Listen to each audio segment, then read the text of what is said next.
it's Laura with Following the Paper Trail, and I have the fifth and final section of the Binding Basics and Beyond album overview. Nearly every binding that I'm showing you in this section will have a separate video showing you how to do it. So I just go through these quickly, show you some samples and that sort of thing.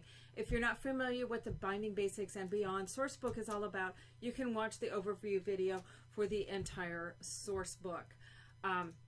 All of the videos for this project will be available here on YouTube free of charge. I do have this source book with written instructions and dimensions, etc. is available for purchase in my shop, but all of the videos that teach you how to make the bindings will be available here on YouTube.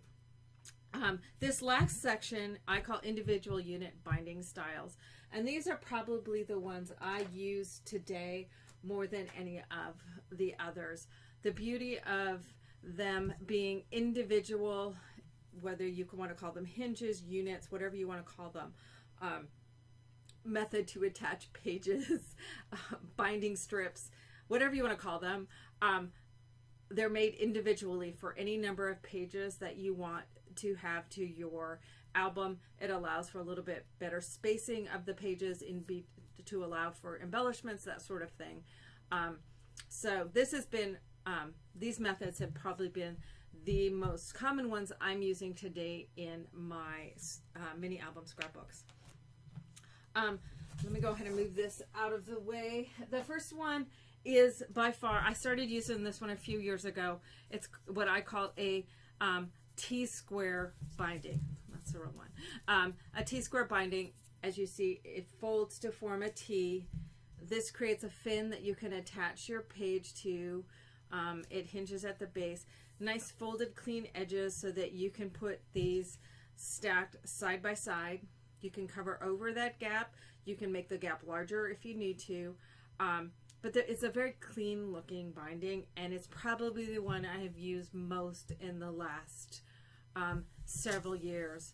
I have also, what I use the most now is incorporating into this binding so that this fin is out of fabric for the strength, durability, that sort of thing. How this folds up, it has a bottom channel. It has the two channel legs that are on that fold over, and then this is the fin here at the top.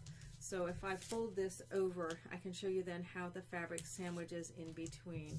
So these two legs fold over, meet in the middle, and then there's two sides to the fin. So I can either make them longer and attach them together and attach pages to that, or I can take a folded strip of fabric and it gets sandwiched down inside between those two fins, and then I attach my page to this fin. Using glue or strong adhesives, this isn't going to come out, and it also will not tear. So this Tsquare binding is probably the one I used almost exclusively in the last couple of years. So Tsquare binding and Tsquare binding with fabric will be, again, a separate video showing you how to do those. Another individual one that I've done for years and years and years is channels and hinges. So you can have a channel which has a center section, which is where Stack the Deck was born from, channels and hinges. And then each of these side attaches to the pages. As you may note, this is essentially a modification of a butterfly binding as well. But this is a way to attach pairs of pages. What I used to call a perfect hinge was a strip of paper folded down the center. You attach one side down to your spine, and this hinge here gave you something to attach a page to. I used these a lot to add a single page to Stack the Deck because it then gave you an odd number, because Stack the Deck would only do even numbers. So these are a great way to add in one or more pages.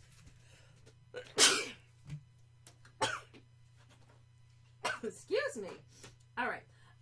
Another thing using that perfect hinge is I did, and this will be a separate video as well, is wrapping a lightweight chipboard or cardstock strip in fabric and attaching that 1/4 inch or 3/8 or 1/2 inch, whatever size you want that space between your pages to be, by attaching that strip down to your spine and having this fabric flap or fin attached to that gave you something to attach your page to. And here is where in a basic naked book here, I've got those all attached in there. So it gives the space in between and the fins where we attach then our pages to. So that's a fabric cover hinge. I just realized I didn't show you that this is, I have probably 30 books in various ranges of completion. But here's one that uses a Tsquare binding, backing up a little bit, uses a Tsquare binding, but uses it in a way to where you can attach your pages, but you can actually attach extra pieces by, again, just like I've done on other kinds of bindings, by slicing some sections on my Tsquare binding. I've been able to add an extra little flap here, and then my pages are attached on the outside rather than the inside, attached with that binding. So here's, I've been into closures lately. So it's got the, off of this one binding strip, I'm able to attach these flaps as well as the page.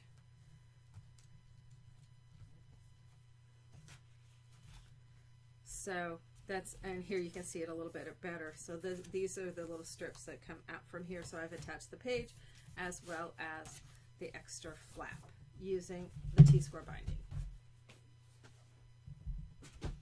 Okay, so we've done Tsquare, we've done perfect hinges and channels, and then this is my latest one. This is the one where we've actually been working on my Ustream classes the last week. This, I just came up with doing this one.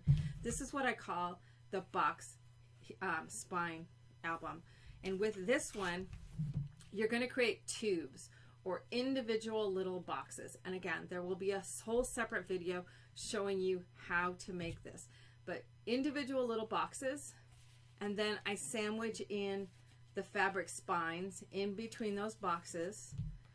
And then I have my little spine box, 1/2 inch deep spine box, that this whole unit then slips down inside. These pieces here are so that I can attach my cover to the album, but then my pages attach to these spines. A variation of that, which I have a brand new pattern out, this is what we've been working on, the album's not even complete because we've been working on, is taking in, rather than it being a solid spine, I've made it 1/2 inch deeper and put a window on it. And then I've included on the outside some inclusions with these gears that go into the spine on the outside and have a window over it. So this is called the window box album. And so here on the inside, here's all the pages can attach here. Here's the pages that we've been working on in class. It's got this nifty little slide. So this is a brand new pattern, just came out last week, and we are working on this album. So these pages then will slip onto those spines. So brand new, and this one's called Window Box Album, but this is called the Box Spine Binding. Brand new, that's like in the last week. And then last one, which I don't have any samples using because this is something I've just come up with as an alternate to the Tsquare binding. And with this one, I call this one the Bifold Binding. With this one, it has a center fold, and then it has, similar to the Tsquare, it has the fins that go, or the railings that go off to the side. So you have your center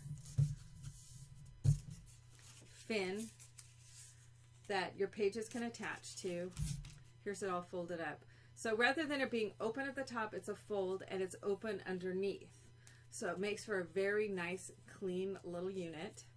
Still that kind of T shape, but when it's folded and you attach these guys down to each other, see how it's kind of a bifold. It reminded me of a bifold door. That's why I called it the Bifold Binding. The beauty of this one is what you can do is you can take this unit and you can add the fabric fin to it. And how you do that is you open it up and you cut a slice down the middle and you attach your fabric inside to each side, and then you attach that closed. And so your fabric fin, just like it is with the T-square and the fabric fin, we've got the bifold with the fabric fin. And it's just a nice and tidy and very clean. And then these guys can attach side by side to each other. No raw edges, all folded under, really just super tidy, which I like with my binding. So that, again, will have a separate video for the bifold hinge binding and the bifold hinge binding with fabric. So if you prefer to be a purist and use just cardstock or paper, or if you want it, like I do, incorporate the fabric in there to avoid, you know, issues like crack, because paper's going to crack no matter what you do to it. It just, over time, it will crack. So eliminate the problem with that by making fabric hinges. So anyway, that is an overview of the last section of our book, the individual unit binding styles. And as I come up with more binding styles, I may add to your book. I'll do some supplements because I have a bunch more in my head, just haven't had a chance to put them down on paper. But almost every one of the bindings in this individual unit binding style will have a separate video eventually showing how to do that. So that is Binding Basics and Beyond, the individual unit binding styles overview. Thanks a bunch.